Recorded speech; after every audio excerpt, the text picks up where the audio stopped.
2024 ഏറ്റവും ശ്രദ്ധേയമായ ബഹിരാകാശ വിസ്മയം എന്ന് പലരും വിലയിരുത്തിയതാണ് ഇപ്പോൾ നടന്നുകൊണ്ടിരിക്കുന്ന അതിഭീകരമായ സോളാർ സ്റ്റോം അഥവാ സൗരകൊടുങ്കാറ്റ്. എന്താണ് ഈ സോളാർ സ്റ്റോം?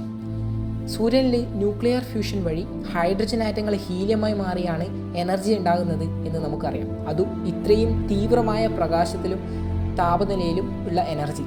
ഇത്തരത്തിൽ വരുന്ന ഊർജം ഈ പ്രകാശത്തിൻ്റെയും അല്ലെങ്കിൽ ഈ ചൂടിൻ്റെയും മാത്രം ഫോമിലല്ല പുറത്തേക്ക് വരുന്നത്. മറ്റ് ചാർജ്ഡ് പാർട്ടിക്കിൾ, അതിപ്പോൾ ഇലക്ട്രോണോ പ്രോട്ടോണോ ഇനിയിപ്പോൾ മറ്റ് അയോണുകളോ പ്ലാസ്മ രൂപത്തിലുള്ള മറ്റ് പദാർത്ഥങ്ങളായാലും അത്തരത്തിലുള്ള പല രീതിയിലുള്ള രൂപത്തിൽ ഇവ പുറത്തേക്ക് വമിച്ചുകൊണ്ടിരിക്കുന്നുണ്ട്.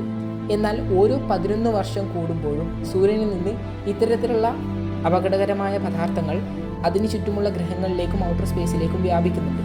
എന്നാൽ ഇത് നമ്മുടെ ജീവന് യാതൊരു തരത്തിലുള്ള ഭീഷണിയും ഉയർത്തുന്നില്ല.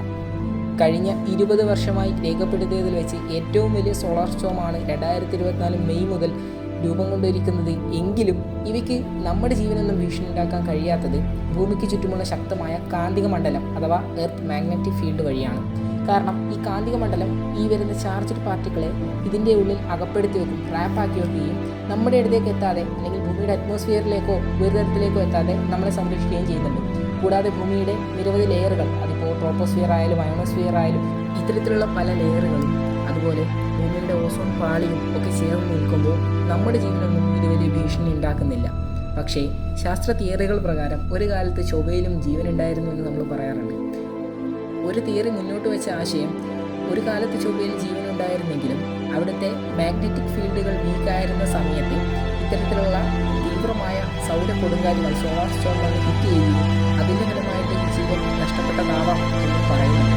അങ്ങനെയാണെങ്കിൽ ഭാവിയിൽ കാണാൻ ചാൻസ് ഉണ്ട്. പക്ഷേ ഇപ്പോൾ നമ്മളെല്ലാവരും ഒരിക്കലെങ്കിലും കാണണമെന്ന് ആഗ്രഹിക്കുന്ന ധ്രുവദീപ്തി ഭൂമിയുടെ 2 പോളുകളിലും ഉണ്ടാകുന്നത് ഈ ഒരു പ്രതിഭാസത്തിൻ്റെ അനന്തരഫലമായിട്ടാണ്.